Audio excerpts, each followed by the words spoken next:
ఇప్పుడు మనం ఎప్పుడైనా రోడ్డు పంట పోతుంటే అప్పుడప్పుడు పిచ్చోళ్ళు కనబడతారు.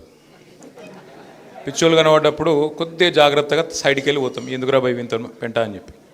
కానీ పిచ్చోని చేతిలో రాయి ఉందనుకో, ఇంకా కొద్దిగా జాగ్రత్తగా ఉంటాం. ఎందుకంటే వాడు ఎక్కడ రాయి సురుతాడో, ఎక్కడ తలుగుతుందో, లేనిపోయిన వింతని ఎందుకురా బాధ అన్నట్టు పిచ్చోడి చేతిలో రాయి ఉంటే చాలా జాగ్రత్తగా ఉంటాం. కానీ ఇవాళ పిచ్చోడి చేతిలో రాయి లేదు, పిచ్చోడి చేతిలో రాష్ట్రం ఉంది.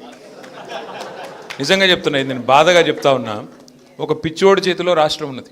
ఎందుకంటున్నా అంటే ఈ మాట, ఎన్నికలకు ముందు అభయహస్తం పేరిట అడ్డమైన హామీలు ఇచ్చి నోటికొచ్చిన చెత్తవాగుడు వాగి ప్రతి వర్గాన్ని దగా చేసి, అసలు దాని పేరు అభయహస్తం మేనిఫెస్టో కాదు, అది ఈ శతాబ్దపు అతిపెద్ద మోసం.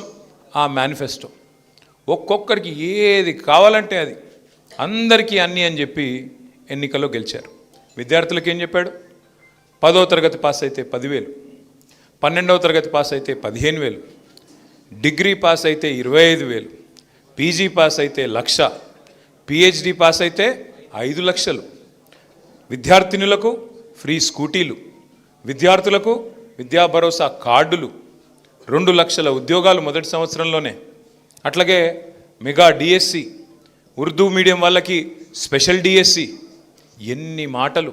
బ్యాక్లాగ్ పోస్టులు ఫస్ట్ ఇయర్లో ఫిల్ చేస్తా, టెట్కు కానీ ఇంకో పోటీ పరీక్షలకు కానీ ఒకటేసారి ఫీజు కట్టాలి, మీరు ఎన్నిసార్లు కట్టే అవసరం లేదు. ఇన్ని మాటలు చెప్పి మొత్తానికి విద్యార్థులను రెచ్చగొట్టి, ఇచ్చిన ఉద్యోగాలను ఇయ్యనట్టుగా చెప్పి, ఏదో కేసీఆర్ గారు మీకు అన్యాయం చేస్తున్నారని చెప్పి రెచ్చగొట్టి, చివరికి మన ప్రభుత్వం పోవడానికి, కేసీఆర్ గారి వల్ల ముఖ్యమంత్రిగా లేకపోవడానికి ఆనాడు ఏ రకంగా విద్యార్థులను వాడుకున్నాడో మీకు బాగానే తెలుసు.